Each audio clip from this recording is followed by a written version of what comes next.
Yes, 1947. And this is, I think, one of the shorthorn auctions at Merryvale.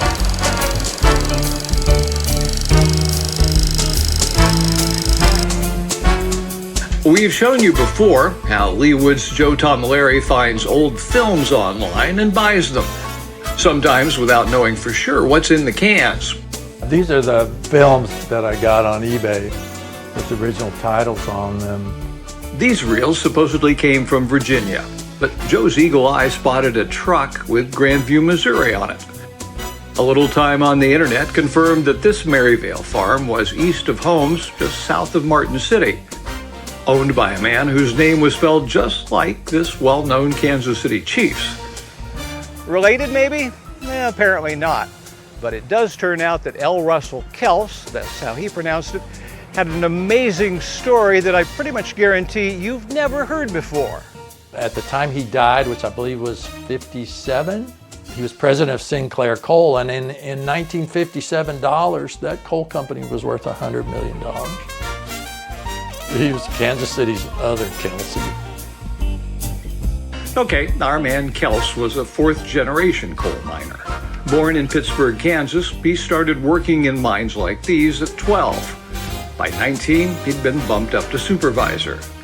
After serving in World War I, Russell snared a big loan, repaid it quickly, and was off and running in the energy business. First in Tulsa, where these home movies were shot around 1930, not long after he and his wife Gladys welcomed their son Robert.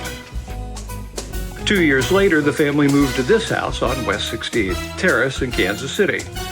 Russell worked downtown in the Kansas City Southern building with his partner Grant Stauffer, turning their small coal company into a major player and making headlines on a regular basis. He was in Kansas City magazines and in the newspaper. He had his finger in everything. At one time or another, he was a bigwig in the American Royal, Saddle and Sirloin, benefactor of burn units and the Boy Scouts, even as he was adding construction companies, the Great Chicago Western Railway, and ultimately Peabody Coal to his portfolio. But work ethic or no, the man knew how to travel. Joe's found films are full of vacation footage taken in places like Yellowstone, Mexico, Mackinac Island, and other exotic locales. Not to mention a lodge in Canada on an island he owned. He often took friends and employees along too. As CEOs go, by all accounts, Kelce was most approachable. Evidently, he was a very friendly man and would talk to anybody. He said that sometimes those calls are wasted, but that he felt obligated to talk to anyone that wanted to speak to him. Maybe it was the cattleman in him, but the acreage on Outer Belt Road acquired in 1940 seems to have been Russell's happy place. The house and grounds were an idyllic spot to entertain, start a snowball fight, or best of all, considering his name, just toss the pigskin around. I'm going to guess that's probably one of his brothers, Ted or Merle. That's Robert kicking. That's Russell. And he can boot it. These home movies were shot on the ranch in 1947. Just 10 years later, Russell Kelce was dead at 59.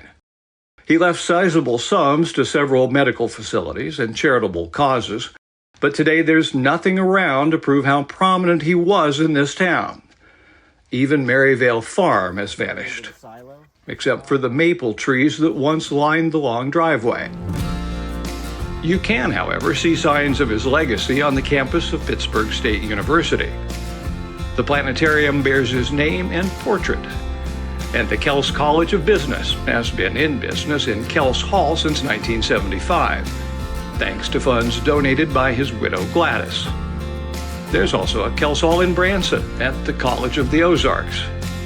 And in Broken Arrow, Oklahoma, Camp Russell serves Boy Scouts on land reclaimed from mining that Kelce himself provided. So this fall, when you're watching number 87 racing for the end zone or walking the red carpet with Taylor, just remember, the other Kelce was here first.